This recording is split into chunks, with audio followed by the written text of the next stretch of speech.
The Rio Tinto espionage case began with the arrest on 5 July 2009 of 4 staff in the Shanghai office of the Rio Tinto Group in the People's Republic of China who were subsequently accused of bribery and espionage. 2 days later, an import executive of the Shougang Group and Laigang Group was also arrested. The Rio Tinto employees, Australian Stern Hu and 3 Chinese colleagues, Wang Yong, Minqiang and Liu Caikui, went on trial in Shanghai on Monday the 22nd of March 2010.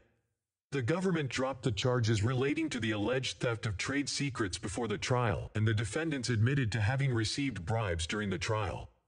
Following the trial, Stern Hu was sentenced to 10 years jail. Hu and other convicted executives have also had their employment terminated by Rio Tinto Ltd.It. It is reported that the motive behind the terminations is in regards to a breach of conduct, with Rio Tinto accepting the evidence provided showing instances of bribery. Rio Tinto stated that the trial will not affect business ties, according to its chief executive. The arrests came during difficult negotiations over the price of iron ore for the 2009-2010 period. After steep increases in 2008, Chinese steelmakers hope to see iron prices come down again because of the global recession. The Rio Tinto employees are accused of having industry data crucial to the negotiations too detailed to have been obtained legally. On Thursday, July 16, Reuters reported that Rio Tinto had evacuated its iron ore and steel industry research staff from Shanghai the day before, as had other foreign groups, until conditions there become more certain. The arrests also came shortly after Rio Tinto declined to sell part of the company to the Chinese state-owned company Chinalco. Chinalco currently owns 9.3% of Rio Tinto. The additional investment would have raised Chinalco's ownership stake in Rio Tinto to 18.5%.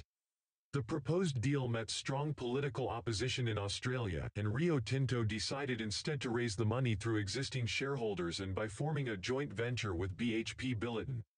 Rio Tinto negotiated on behalf of Vale, BHP Billiton and itself as a consortium, with the Chinese side being represented by CISA. Traditionally, the role of the Chinese side was filled by Baosteel.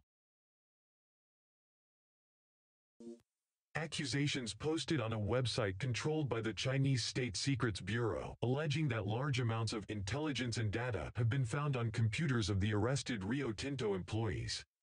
A report on publishing website affiliate of China's national secrets watchdog accused Rio Tinto of winning over and buying off, prying out intelligence, and gaining things by deceit during critical annual iron ore pricing negotiations. Rio Tinto was accused of causing $100 billion worth of damages to the Chinese economy over a 6-year period by Zhang Rukan, a Chinese employee with the Jiangsu Province Administration for the Protection of State Secrets. However, Bloomberg data showed that Rio Tinto's global iron ore revenue in the 5 years from 2004 to 2008 were $41 billion. Zhang consequently admitted to using fabricated data from China Central Television and the China Youth Daily newspaper for his accusation.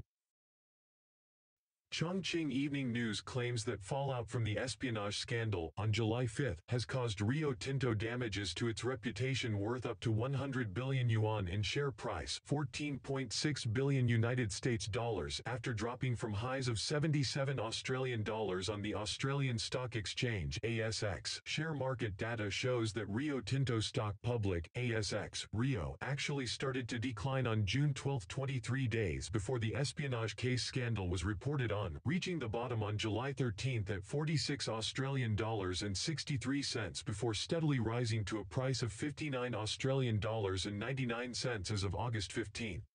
Rio Tinto paid $5 million to Henry Kissinger, a former United States Secretary of State, to advise the company how to distance itself from Hu.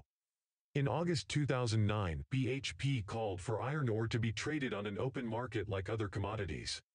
BHP CFO Alex Vancillo stated that selling iron ore on the open market like copper would mean that deals would be handled in a more transparent manner and that cases like the Stern Hu case would not be possible. Another benefit would be that investors would have a better idea of price trends.